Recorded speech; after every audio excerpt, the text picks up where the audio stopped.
Hey guys, here are your notes on food chemistry. You're going to take these notes in your food kitchen chemistry section in your notebooks. You can do them in whatever format you like. So here we go. Oh, there you go. Also, if you want to just go through the slides, I will also post just my slides to Google Classroom. So you'll have access to them and you can do them either through my video and just keep pausing me, or just do them yourself on the slides. I don't care. Okay, but to start, we're going to first talk about flour. So flour is made of starch and proteins.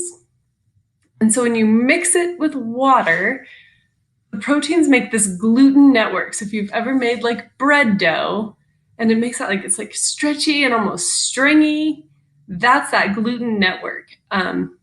So if you don't mix your bread enough, the bread won't rise because the gluten network is really strong.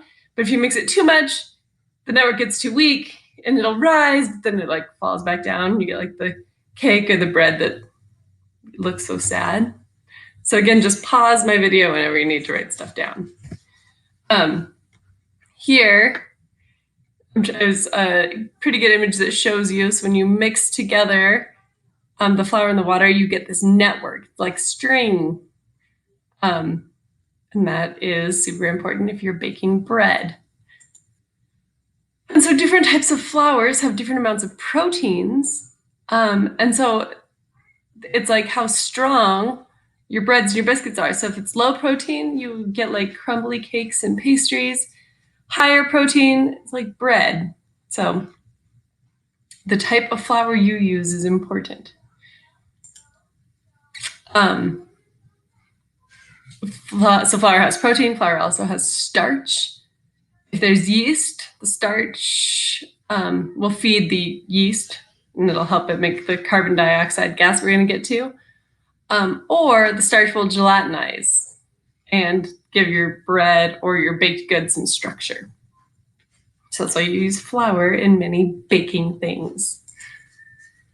Shortening, we're talking fats.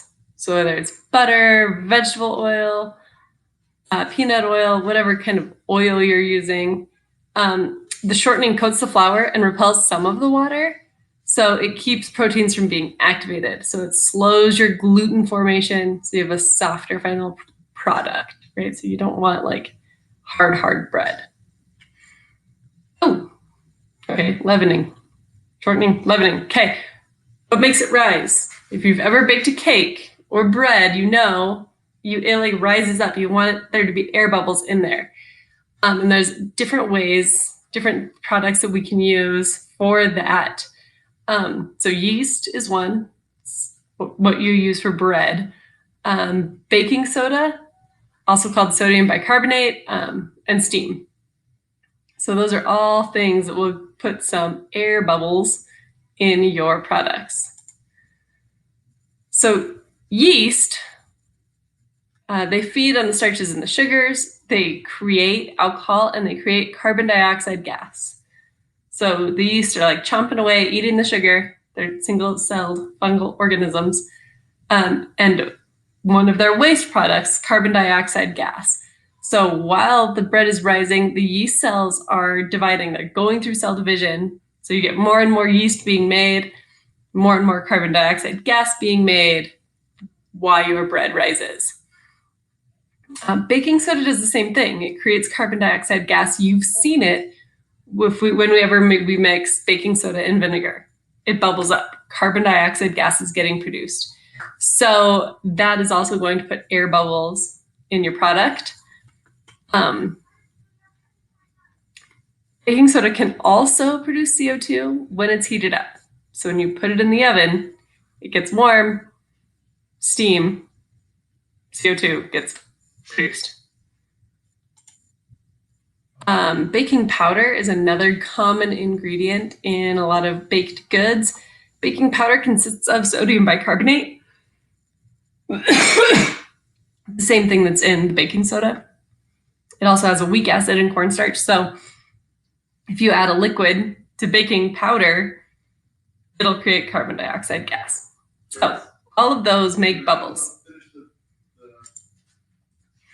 Eggs. Lots of baking products have eggs. So eggs help solidify a baked good. It can also emulsify, which helps stuff like stick together. If you've ever made a batter with eggs, eggs make it stick together.